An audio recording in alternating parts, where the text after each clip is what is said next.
को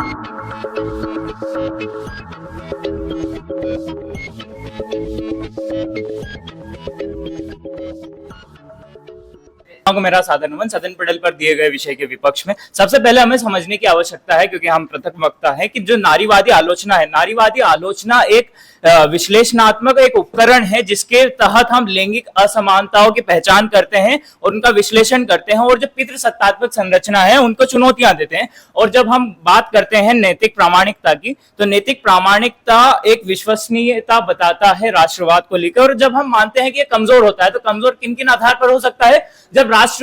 जब नैतिक प्रामाणिकता कब कब कमजोर हो सकती है? जब राष्ट्रवाद में अंतर्विरोध हो या किसी प्रकार का कोई भेदभाव या किसी प्रकार का कोई अन्याय हो।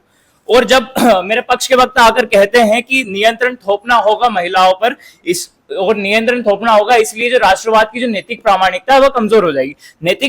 जो नियंत्रण थोपने की जब बात ही प्रतिपक्ष करके आता है, तो ये कभी भी वास्तविकता में नहीं हो पाता, क्योंकि राष्ट्रवाद क्या चाहता है? राष्ट्रवाद चाहता है कि अधिक से अधिक जनमानस का हमें समर्थन प्राप्त हो, और जनमानस का समर्थन प्राप्त करने के लिए कभी भी राष्ट्रवाद अपने वैचारिक तौर पर कभी भी नियंत्रण थोपना नहीं चाह पाएगा, क्योंकि वे एक सामूहिक पहचान पर निहित होती है राष्ट्रवाद की भावना, और सामूहिक पहचान के लिए अधिक से अधिक जनमानस चाहिए। और इसी के साथ मेरा पहला तर्क यह है कि जब प्रामाणिकता है नैतिकता की, वह राष्ट्रवाद इसलिए बढ़ा पाता है क्योंकि जो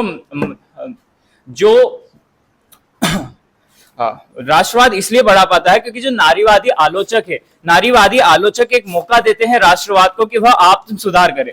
आत्म सुधार इसलिए कर पाता है क्योंकि नारीवादी आलोचना केवल एक भावनात्मक अपील नहीं, केवल एक विचारधारा नहीं है। नारीवाद हो सकती है, पर नारीवाद आलोचना पर जब आते हैं तो यह तर्क संगत एक विश्लेषण करती है और सुधारों को बताती है। जब सुधारों को बता पाती है तो एक मौका दे पाती है कि अपनी जो प्रामाणिकता है वह राष्ट्रवाद सिद्ध कर पाए इस मौके के बिना। अगर ये मौका नहीं रहता तो राष्ट्रवाद के पास कोई तरीका नहीं होता कि वह अपनी नैतिक प्रामाणिकता सिद्ध कर पाए।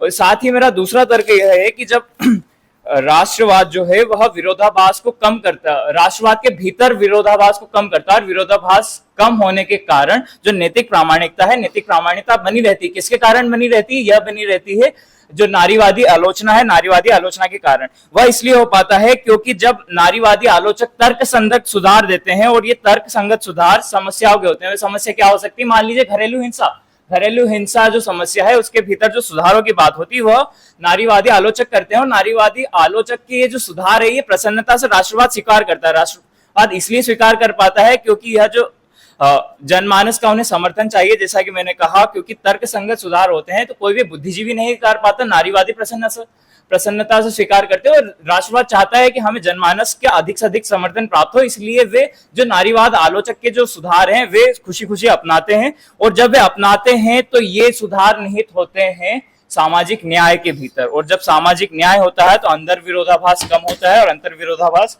कम होने